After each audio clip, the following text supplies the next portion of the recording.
Welcome to another episode of Vital Doc Talk. And on today's episode, we have Chris. Chris, how do you say your last name? Palizewski. Palizewski, much easier than I thought. So Chris has actually been a massage therapist for over 3 years now here locally in Washington. And then on top of that, he is studying and will soon be a certified naturopath. And it's a pretty smart model. First, he started with his massage practice, and now obviously the clientele can carry over, etc. But don't take my word for it. Chris, why don't you give us the background about you and how you got started and what led you here today? Yeah, well, I grew up moving all over the country. I moved from California to Michigan to Florida to Tennessee, Florida, Colorado, just all over the place when I was growing up. So I have a pretty wide background of being around in the U.S. My dad was just following the work. And I ended up settling in Colorado in high school, and I got my undergrad from University of Colorado. So I went there. I got a double major in integrative physiology and classics. I studied Greek and Latin language, and I got a minor in creative writing. And so people looked at me and they're like, "What the hell are you going to do with that degree?" Well, you got biology and classics and creative writing. Like, where do you put all those together? I was like, "Oh, I'm going to go to med school." And they're like, "Oh, okay, you're one of those overachievers. Got it. That makes sense." Like, oh, okay. I got typecast right away.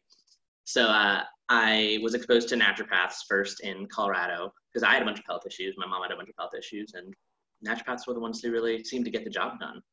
So I was like, well, I was thinking about whether I want to go to MD school or ND school, and all the naturopaths were like, "Don't bother with MD school. Just go to ND school. You'll get everything you want to know. If you go to MD school, you'll just get burned out and jaded and sad. So just start with what you like, and then if you want the MD later, you can always go back." So I said, okay. I went to my first year of ND school in Arizona at Southwest College of Naturopathic Medicine. And they had a course there that I signed up for at the end of my first week of naturopathic medical school. I was a free food junkie. So I went to all of the free food events, and one of them was a group called Applied Kinesiology, which I'd never heard of before. And it turns out that they did a lot of cool hands-on bodywork stuff. A lot of the stuff that my naturopath that I'd seen back in Colorado had used. And I was like, oh, this is the name of the thing that she did that fixed me. I need to learn this. And so the event was on Friday, and on Saturday was the first start of the 100-hour course. And they're like, well, it's $12,000. Do you want to go? And I was like, hell yeah, let's start tomorrow. Let's do it. So I threw down the money and I went, and that was one of the best choices I've ever made because I ended up having this really intense, 100-hour course. It was a weekend a month for an entire school year. And so it was a weekend seminar workshop, and then they had a club where I could workshop it. So I basically spent 4 hours a week for an entire year practicing hands-on work, and like in a very specialty technical sense, not like, ooh, Swedish massage or ooh, deep tissue. This was very clinically focused body work that normally it was founded, the system was founded by a chiropractor, so it's just very technical and neurologically focused. Not the kind of stuff that everybody knows. So it ended up really causing me to stand out. And eventually I don't really like Arizona that much. I originally moved there saying, oh, well, I'm going to be inside studying all the time. And that was not true. So I ended up moving to Seattle. My partner at the time lived up in Seattle. It seemed like a good fit. And I was really interested in Bastyr because they had what was called the Summer Massage Intensive. And the Summer Massage Intensive was a program where I could get my massage license by using my anatomy and physiology prereqs from ND school, transfer it to a local massage school, just take their massage class, and within 6 months get my massage license. So I was like, great, I can do this, hands-on bodywork that I've been practicing for the past year. I'm already better at it than most massage therapists are, and I can get paid for it now.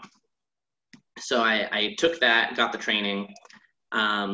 Just a little plug for them. It's also open to other people who didn't graduate from Bastyr. So if you're a naturopath or a medical doctor or a nurse or somebody who wants that, you can just get your massage license in 6 months and transfer your prereqs over. So it's a really good deal. So after that, there's a series of courses at Bastyr called the Physical Medicine Labs, where we basically just practice hands-on body work on people. And I had this bug in my head of, I've never taken a physical medicine class through ND school before. I'm not a real, I don't actually know how to adjust. I don't actually know how to do hands-on body work. I know massage stuff, but then I ended up taking the class, and it turns out I was just miles ahead of all my classmates. And so we would trade where like they would work on me and I would work on them, and I would just kind of unintentionally flex on them really hard. Mm-hmm. And they'd be like, whoa, you're really good. Where did you learn all this stuff? Because it turned out AK was super common in the Southwest desert, but it was basically unheard of in the Pacific Northwest. Like nobody knows about it up here. So I'm like this magical person who came from the desert knowing all these things. And they're like, hey, can we pay you to do more of this? I'm like, well, after I get my massage license, sure, sounds great. Yeah, I could totally do that. So I got my massage license and then figured out how to start a business. I'd taken Dr. Eli Camp had a fantastic how to start a business seminar that I took every year since my first year of ND school. So I'd been exposed to all these ideas. Wow. Highly recommend her courses too from anyone she's a vitalistic doctor in Oklahoma. What's her name? Dr. Eli Camp. Eli is short for Elizabeth. Got it. Yeah, she's fantastic. She is one of the founders of the Naturopathic Medical Institute, which is the trade association for vitalistic naturopaths. Very cool. So she's a cool person, and she was in business and marketing before she became a naturopath. So she teaches it specifically to people like us. Fantastic. So she's great. I learned from her. And so I started Octavian Natural Health, which is my health coaching and massage therapy practice, mostly due to popular demand from my classmates. And so it was very on the fly, just lean startup style. I already have a thing that I know how to do. I'm going to, charge some money, figure out how to take people's money, figure out how to stay compliant with the law, all that stuff, and make it happen. So it's firmly just been like a true side hustle that's just been growing and growing and growing and growing over the past 3 years. And I, during my 2019 last year of school, I had a lot of stuff going on. I'm actually a trans man, so I was pre-transition then, and I came out as trans. I started the process of transitioning, and by that time I was in ND student clinic, and having patients have a really hard time with how to interact with me was just really stressful. So I was like, I'm just gonna take a year off and transition, focus on myself and my health, focus on my practice, work as a massage therapist at a spa if I have to, sort of thing. So I did that, and it was the best idea ever, especially now that coronavirus hit. Otherwise, I would be graduating right now, which would be pretty terrifying. But we'll get to that. Nice.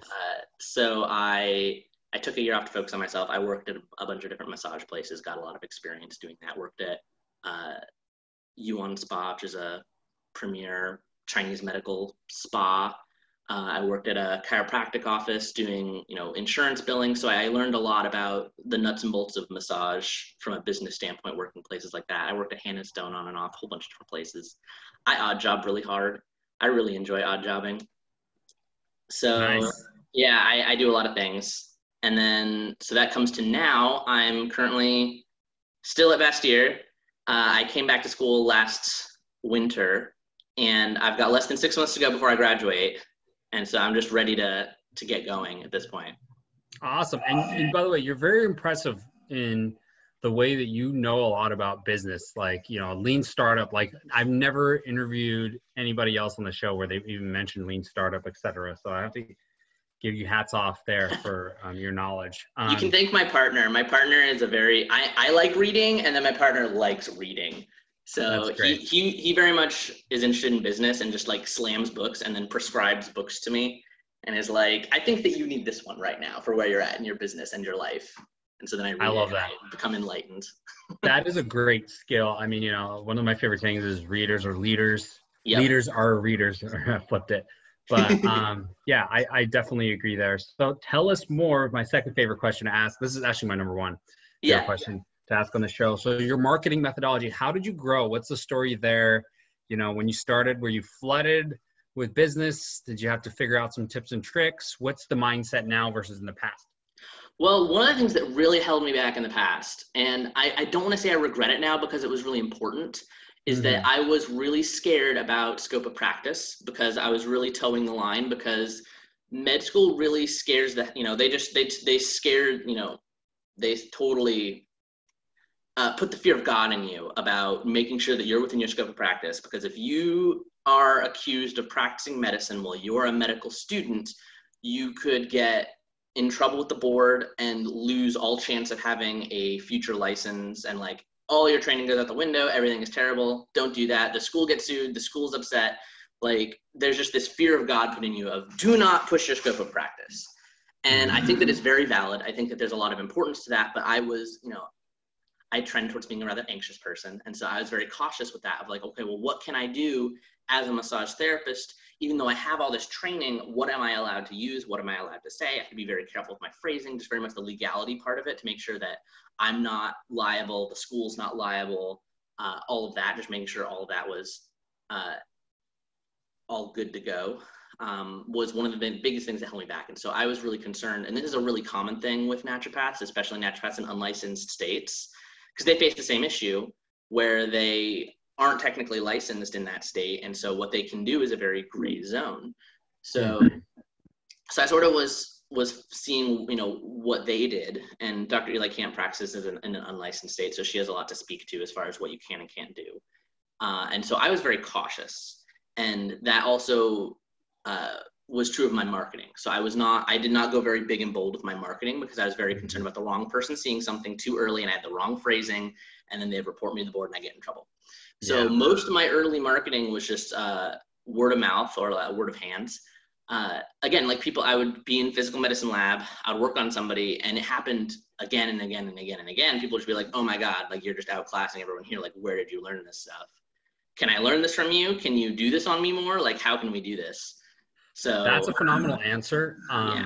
Because word of mouth is my favorite way of, when it comes to marketing. Like I had a lady call me the other day and she wanted marketing advice, and I was like, who'd you hear me from? And she was like, oh, Elizabeth. And I was like, who's Elizabeth? And so I'm like, somehow word spreading, right? Which is great. But then, word of mouth obviously means just do a great job. So let's do some more. And then obviously asking for the referral sometimes can be word of mouth. So what's your process when you mean word of mouth? What do you do? Do you feel like that actually helps? Like, if there's a doctor out there that wanted to get more word of mouth business, what would you recommend they do?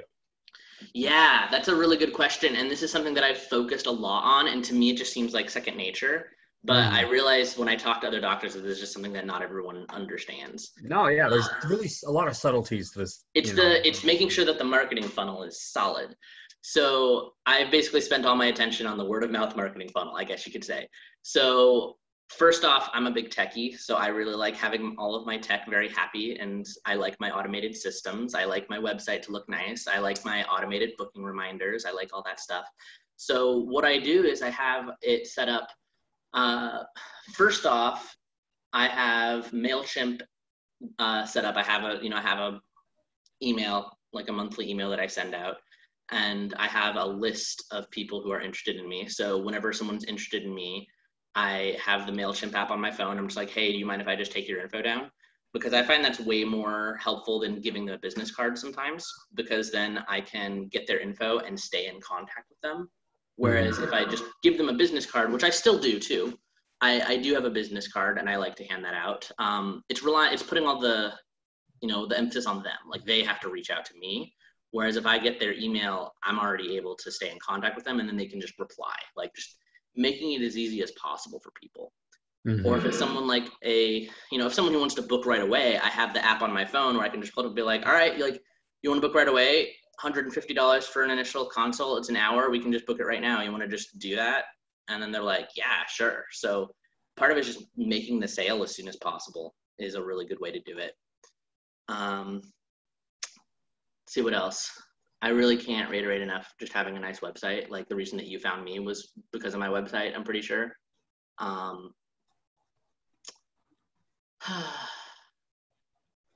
Yeah, I think that's a large part of any specifics. Yeah. So, I'll interject there. I wanted to give a couple seconds of silence because you never know what else the person's going to say. But I think making it as easy as possible, right? To dive deeper there. I don't know why but basically, sorry. But no making things as easy as possible. I think that's really a big key. So basically, even that mindset itself, you can apply it to everything, right? So basically, if you think about hey, what's the process look like for people that sign, to sign up again for my practice? What about when they enter the office? What about when they read my email Yep. copy? I remember I used to have email copy, and I just really, and I'm not an email pro, like we specialize in SEO, everybody knows. But basically, I used to have like 3 asks on one email, and you should only have one really to be really clear. So that process is great. I think asking that question will just give you infinite things, because you can always make something easier, right? Yeah. How can you make it? And there's a really great book I read called The Referral Engine, and it talks about how to make it as easy as possible for people to refer your business. So yeah. Anyway, so tell us more about other marketing practices that you've done. Have you tried anything else? Failed? Succeeded? Yeah, I have done social media, just like using Hootsuite just to automate it, just to post my newsletter. I basically, the strategy that I had was to focus on having an email newsletter and then sort of posting that or pieces of that everywhere, just so that I could, have one long form piece of content and then reuse it across different venues.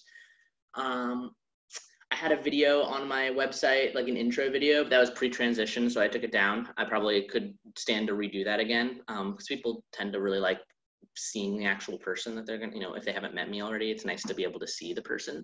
And I got a lot of good feedback on that back when I had that on my website. Testimonials, trying to get testimonials. That's something that I could definitely stand to improve with mine is, I personally find testimonials really important when I look at someone else's website and services, and I don't have as many as I'd like. So I need to get more greedy with my testimonials. Let's see. I definitely have gotten, this is just a thing to know that they just don't teach you about, which is as soon as you put up a website and have a business phone number, you're just going to get calls from people. And these people are going to want to sell you things like advertising all the time. Like Yelp is going to come after you, and Google's going to come after you, and Facebook, like a lot of them are just going to start calling you and being like, hey, we want to sell you ad space. People calling me like, hey, we want to run a commercial for you. And a lot of times I was like, no. Yeah, you get a lot. So that people don't, and we get people trying to sell us SEO, and we're an SEO agency, right? And you're like, what? Clearly you didn't read. That's how much people spam, vast majority spam. But I think some people out there, that aren't like, there's a $750,000 a year company, in fact, that I was just consulting with yesterday. They didn't have a Google My Business. They didn't have a Yelp, right? So getting those basic things, totally. Right? Yelp, etc., right? Those are keys that'll pay off dividends in the long run, especially if the customers ever do research on you, right? Like, does this person have a Yelp? Oh, they don't have a Yelp account. That's weird, right? Yeah, do they have a Twitter? Exactly. So this person, they didn't have a Twitter, they didn't have an Instagram, because their thought process was, I'm not active. And since I'm not active, I shouldn't have it because I'll look bad.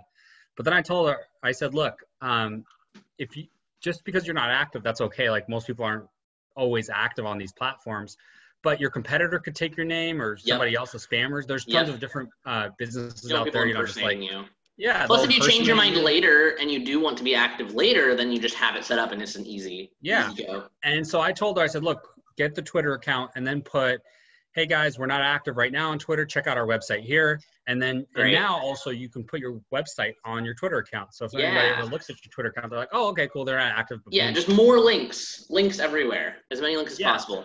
And that's great for SEO, right? Because that's like a vote back to you. So absolutely. I think it's key. So for testimonials,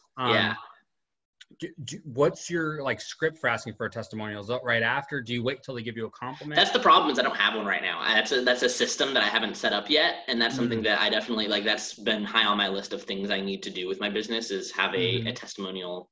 Because ideally, my dream world, I like everything automated. I want to have a set, something I can set up once and just have it go, where I can at least have, open that door with people automatically. And then if I need to follow up on a more person-to-person basis, I can. That would be my ideal. So do you have so one thing for testimonials, what we did in the early days is we actually went to our vendor partners, and we said, hey, what do you think about us? Could you give us a testimonial, et cetera? So that's one way to start. Like, I'm happy to give you a testimonial, Chris. And like, I've talked to you for like over an hour. Like, I know you're a legitimate business owner, Yeah. And obviously I'm not gonna be like, oh, he gives great massage. I didn't get a massage, but I could say, oh, he was very helpful, has a lot of knowledge, et cetera. You guys should check him out. Sure. Yeah, exactly. So, yeah, we have 39 5-star Google reviews, and it's because consistently I have this process, and I think everybody should at least have like 15. Everybody can get 15 out there I think so somehow. too. That seems doable. Yeah. Cool. So, what's been your biggest challenge during COVID? Let's jump into that question. How's what setback did it occur, and like how'd you bounce back? Yeah. So that actually, I ended up, making out really well because my process was, so this just like to give you an idea, I pivoted with my business a lot early, which I highly recommend people do if they're doing that more lean startup approach, just constantly pivoting. So what I started out as was all my clients were on campus, and so I had one client who had a massage table in his dorm room, and I said, sure, I'll come to you. Great. I'll just do that. And I'll pay, you'll pay me with this. I had a scheduling app. Perfect. And so I would just do that. So originally I would see people just, right there on campus, and they would just pay me essentially through, like PayPal or something, or cash. That was the start. And then I ended up pivoting more towards, I had a demand for health coaching because, and again, that's where it becomes a gray zone with legality, is you can do health coaching as long as you're not diagnosing or treating any diseases. You can say that you're helping someone remove obstacles, to their health. Like if you tell someone like, oh, let's troubleshoot why you're having a hard time with exercising more, but I cannot order you to exercise a certain amount because that's a prescription. So as I got more confidence with that, I was able to delve more into health coaching and do that, and felt comfortable with not getting myself in trouble with that. So I ended up doing a lot of that actually remotely over the phone. I have a lot of doctor contacts in the applied kinesiology world. So I got referrals from other doctors. I got referrals, especially their family members, because doctors really don't like having to work on their family members. It just ends up being a huge conflict of interest with everybody. Like the dual relationship does not work. And so they knew that I was good at what I do. And so I had all these doctor colleagues who would say like, instead of, their brothers and their kids and stuff, they would send them to me. So I've gotten most of my remote health coaching has been through colleagues I've met across the country at conferences and seminars, sending me their kids and wives and partners and all that, so that they don't have to tell them to eat healthier and all that. I love that. So it sounds like you've done a great job going to these seminars and conferences a lot, and it's like you kind of naturally knew that, hey, you need these relationships. You proactively built it up, which sometimes I've had to teach people to keep track of everybody in their network and follow up and build these relationships up. Because then once you do, right, it's like your friends and your network is there to support you. That's what people forget, like. I forgot what TV show I was watching or whatever, but that's what they, it was like a random TV show, like after hours. And I'll have this thing where I like answer emails while listening, and they're like, your friends are here to support you. And I was like, that's 100% true. People forget that. Absolutely. So I love that.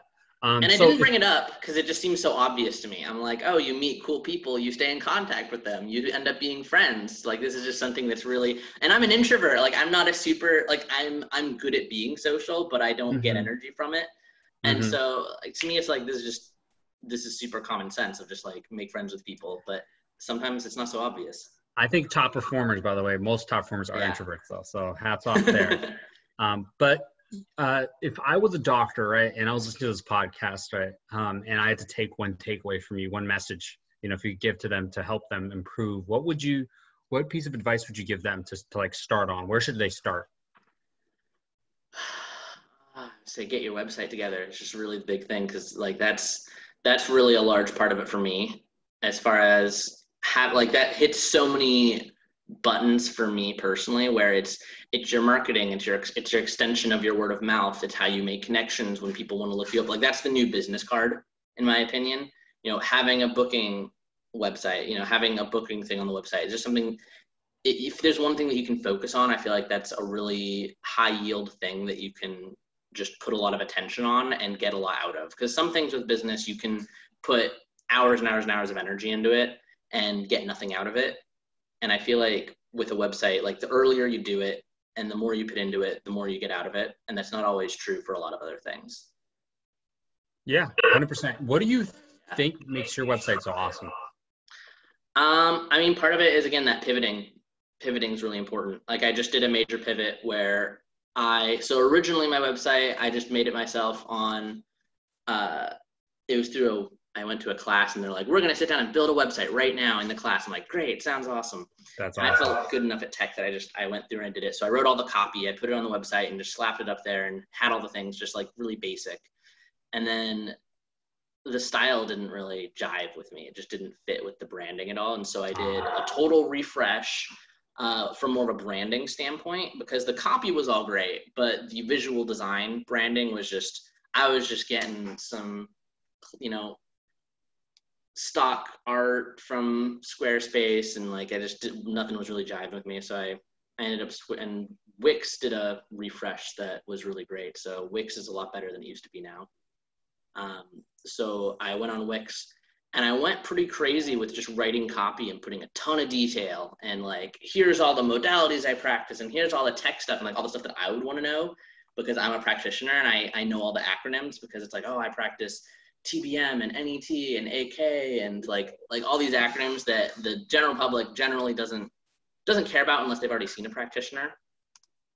So I focused a lot more on branding cohesiveness with just visual design, and then also dialing on a target audience. So it's very focused on, like my tagline is natural health for overachievers and workaholics. I love that. Yeah.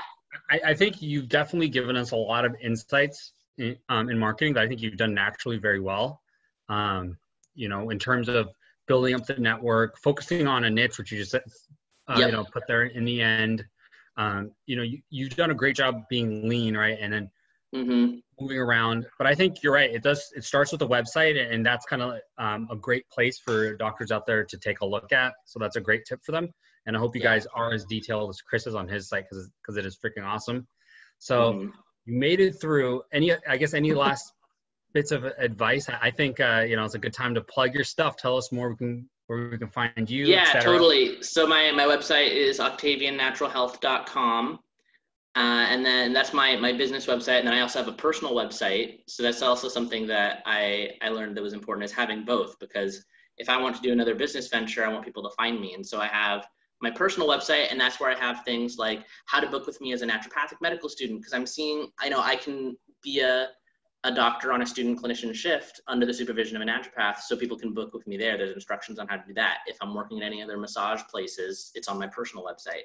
So I keep that up to date with all the things I'm doing in life, just because I do so many odd jobs. And then I've got Octavian Natural Health for specifically health coaching and massage therapy, and all the other stuff that I do. And that's what's going to be phased into my naturopathic medical clinic once I graduate in March, ideally, if all goes well. Great. Yeah. And I'm sure you will. You're very, very smart, and I'm sure you're going to crush it. So guys, thank you so much for listening in. And that was another episode of Vital Doc Talk.